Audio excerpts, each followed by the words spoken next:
Don't let anyone tell you any differently. Stories are life itself. Quote from my mum. I'm one of 4 siblings. It's fair to say that dinner times at my house are noisy affairs. Every one of us would share stories about what had happened to us during the day. Because of the competition between us all to be heard, my mum always used to make sure that everyone got a turn, and especially made sure that little Al, my younger brother, got some airtime. He used to tell us about his day by listing his daily events and connecting them together with the words, "and then." Just when we thought he was coming to the end of the narrative, there would always be another "and then." This quickly became boring for all, but we also knew how important it was for him, regardless of what was said, to ultimately be heard. I think the magic and the colour of life lies within how we reflect and recount on those things that happen to us all. The combination of those events and our interpretation is what makes us all unique and makes the world so full of colour. Stories allow us to reflect and recount on our own personal experiences, as well as learn from other people's through their stories. Listening to stories from others shapes our identity and can influence our perspective on ourselves and the world around us.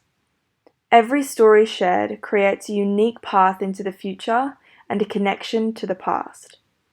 Linda Burney acknowledges the value in learning from stories of others' experiences in her speech, "I have travelled paths blazed by those before me." Imagine a man jumping for joy, having scored a goal in the World Cup final. He is overcome with emotion. Thousands of people around him are cheering. Now, what is the most interesting thing about him as a human being? Immortalized in that moment? The answer is simple. It is how he came to be in that moment. What's been his journey? What's his story? Stories are made up of these moments and these details. They can be funny, they can be euphoric, they can be tragic, they can be inspiring. I don't know about you, but for me it's the extreme variety, the raw emotion, and often the unexpected twists and turns that give life depth and meaning. They also make a great story worth telling. In Steve Jobs' speech, he recognizes that life is full of these twists and turns. If I never dropped out, I would have never dropped in.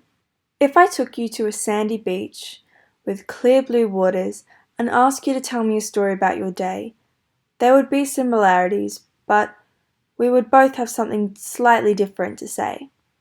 A great story conjures up images in other people's minds and lets them relate to the story in their own way on a personal level. This is one example of how stories can come to life and how many variations there can be. Of course, even if life was so dull that there was no story to tell, the best thing about stories is that nothing at all has to happen for a story to come to life. Just the power of our imagination can create a story out of thin air. And without the limits of actual, genuine occurrences to limit the possibilities. For me, the ultimate truth is that stories can both be a reflection of an exciting life or a creative reaction to things that don't happen in reality. Both can be vivid in colour, powerful and moving. Even when we close our eyes and go to sleep, we dream stories. The only time when stories stop to exist is when there is no life. Maybe my mum is right after all.